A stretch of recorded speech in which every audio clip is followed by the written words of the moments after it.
Hey guys, welcome back to my channel. So today I'm here with my Stitch Fix unboxing for the month of May 2018, and let's go ahead and jump right on in. So if you guys want to see what's in this month's Stitch Fix, then keep on watching. This is my 11th overall Stitch Fix, and I have to say that I've noticed more people in my personal life have been starting to sign up for Stitch Fix, and a lot of people have been saying like, oh, because of your reviews and stuff, I wanted to test it out for myself, which I think is really cool to see how a company that I discovered through the skim has really kind of grown into this whole type of experience, I guess you could say, which is really, it's just fun to see small companies grow into something big, where I've seen commercials on like TV, I've known people who like have been signed up for it and referred to it. It's just really cool to like know that it's growing. Inside this month's fix, there's a lot of pieces that can be worn kind of dressed up and dressed down. I didn't make any sort of suggestions other than budget-friendly pieces to my stylist only because there wasn't anything in particular for the month of May going on that I needed anything for. Subtotal for everything inside of this box was $223, but with the buy all discount code of 25% off and the $20 styling credit, it would have came down to $147.25, which isn't a bad gig for the prices and items inside this month's box. Before we even jump into the try on, we did receive a pair of shoes in this month's fix, and these are the Mia Pecora Dorset flat. I'm in a size 9 and these retail for $49. I'm normally somebody who stays in my lane and wears flats because A, your girl can't walk in heels because she looks like a baby giraffe born yesterday walking in them, and B, I'm just more of a comfort person. I'm somebody who's not relatively tall. I said I'm 5'5" a couple times in this channel, and my boyfriend is on the shorter side, so I don't normally wear heels. These are a really fun like orange suede material, and I have to say I love the shoe on a first impression. However, when I tried them on, I didn't love how this ankle strap is so high up because this part definitely rides on the back of the ankle, which would have been Blister City. And also, I didn't love how there's like literally no support inside the shoe other than this tiny little ankle strap. I'm aware that this is kind of the style for 2018 because I tried on a pair of heels a couple months ago and it was the same kind of concept where it was a very thin heel and just only this part was pretty much keeping you secure. And for me, I don't know if it's because there is zero arch in my foot or if it's because I am too flat-footed or whatever the case may be. These to me just weren't very comfortable. If I were to size down, because they were a little loose across the top part here, like this part, my toes weren't sticking out, but they weren't fully covered, if that makes sense. If I were to size down to an 8.5, I'm afraid that they just won't be comfortable, period. So I'm on the fence with these. I love the style, love the color, love the shape because I'm somebody who loves more of an almond point shoe. I think if there was maybe another strap going across this way, I wouldn't feel as uncertain, I guess is the word I'm looking for. So now with that said, let's go ahead and jump over into the try on.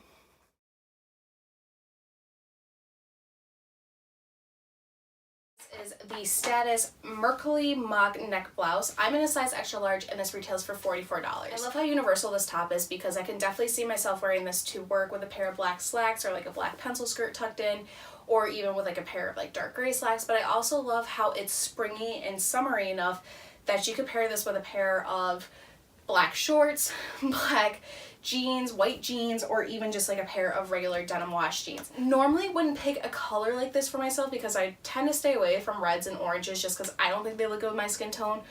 But I definitely am starting to get second opinions with this current color. I definitely think that the top itself is cute. However, I will be the first to say that I don't necessarily love the scrunched neckline. If it was just like a regular turtleneck with like this kind of material all the way up, I probably wouldn't complain as much, but it is that kind of scratchy, uncomfortable material that I don't love. And I think for $49, if I am gonna buy something, I want something I'm gonna be comfortable in. When it comes to everything else about like the fit and everything, I do like, but this is one thing that I don't want to compromise with. It's definitely somebody who jumped on board the choker gang when it was a fashion trend like 2 years ago. But for me, I'm just not loving how scrunched this look feels. In terms of everywhere else, I do like it, but again, this, to me, I don't love it. I feel like I'm like clawing at myself to like just get me out of it. It's something that could be worn for office or for play, but for me, it's just this, I just get it off. That's how I feel about it. This is the Hailey 23 Brayton cold shoulder top. I'm in a size extra large and this retails for $44. On a first impression, I think I would like this shirt more if it didn't have the kind of security straps here.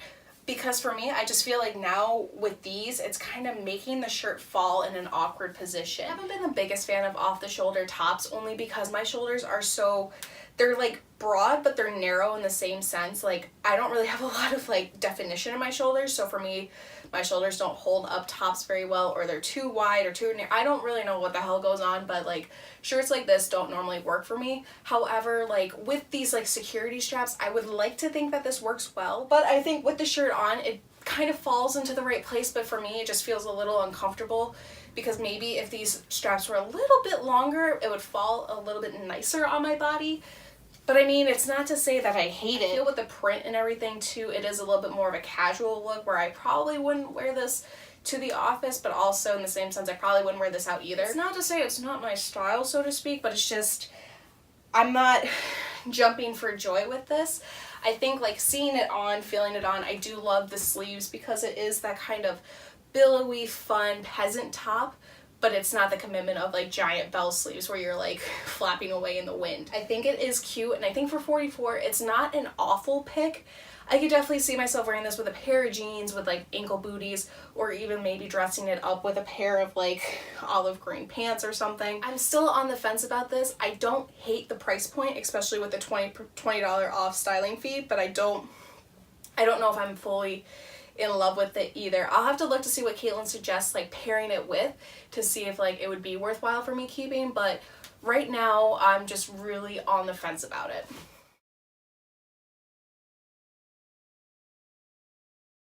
So this is the Kaylie Feya knit dress. This is in an extra large and this retails for $48. So immediately off the bat, I love how like form-fitting this dress is. Now mind you, I don't have it paired with a pair of Spanx, but that can obviously be an adjustment in the future. I will say it's the perfect office length because it hits just above the knee, and even if I were to pair it with a pair of heels, it's not going to be too daunting or too promiscuous in terms of how it fits. I love the neckline because it is a little bit higher, but on the back here, really cute detailing. It's one of those things that if I were to wear my hair up, I wouldn't have to worry twice about, oh my god, like, will an accessory piece work with this because I'm covered in the back. I do have a little bit of a gripe because it is a little tight throughout here and also within the arms, but it's not something that I would knock it against in terms of if I would keep it or not. I think for the price point, it is a pretty good deal. A lot of people that saw me in this, like my grandmother and my father, both really liked it. This would be cute wearing it to the office, wearing it out for brunch with the girls or on a date night. I think it's a really cute dress. It's fun, it's swingy, it's perfect for spring. Who wouldn't love this? I also think you could pair it with the shoes that we received too, but because I'm not keeping them, I'm probably not going to keep the shoes just to keep it with the dress, but the dress, I do like.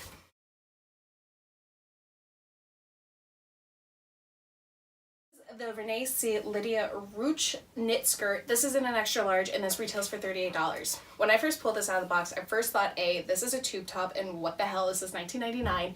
And B, I thought there ain't no way it's gonna fit over this. However, I'm a little surprised when now with it on because I don't think it's the most flattering piece, at least on my body type, and I'm somebody who's super self-conscious about this area.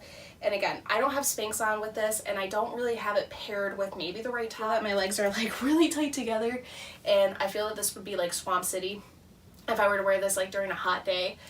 I'm not like super against it because like I think it is kind of cute when it's on the body because it kind of has a little bit of some hidden silhouettes in there. But also looking at it, I'm not somebody who loves like the ruched kind of effect of clothing, counting down the seconds until I could take it off my body because I'm just not that comfortable in it. I think maybe if I were to pair it with a white tank top, I wouldn't hate it as much because I do like the kind of navy color of it. It's a little bit more of a purpley navy blue, if that makes sense. But for me, I don't know. I feel like sausage casing, which is like usually an indicator of like, girl, don't do this. Like, you don't hate yourself that much. I promise you, you don't. But also it's like, I think for the price point, if maybe it was like cheaper, I wouldn't feel as hesitant. If it was something that was a little bit bigger, again, maybe I wouldn't feel as self-conscious in it. I don't know, in general, I'm not jumping for joy for it. I'm not in love with it. I feel really self-conscious in it. It's not my style. And I don't know. I just, like I said, I just don't feel my most sexy in this compared to other pieces I've gotten from Stitch Fix in the past. So with that said, gonna have to skip. So that was everything that was inside my 11th Stitch Fix this month. So thank you guys so much for watching. I truly appreciate it. If you like my videos and if you like my content and if you like me, feel free to subscribe by hitting the button down below and getting notified when I post new Stitch Fixes. In general, this month's box was definitely more pieces that could have been dressed up, dressed down. I have to say I really was a big fan of that dress. It fit in all the right areas. It wasn't too short. Definitely something that could be worn to work or even like running errands and doing things outside of work. I think it's really cute, very comfortable, especially for spring into summer. And yeah, those tops I was a little on the fence about, but yeah, I mean, it was a good overall box for a wardrobe builder where it was going to work for work and for play, which I do like. I will be sure to do a full blog review for you guys over the blog, and you guys can check that out at Life with Sarah or at sarahlock.com, 2 H's, 2 K's, and I'll link all my social media profiles down below too, so you can follow me wherever I might be. So yeah, thank you guys again so much for watching. Take care, love you always, and until next time, we'll see you guys later. Bye.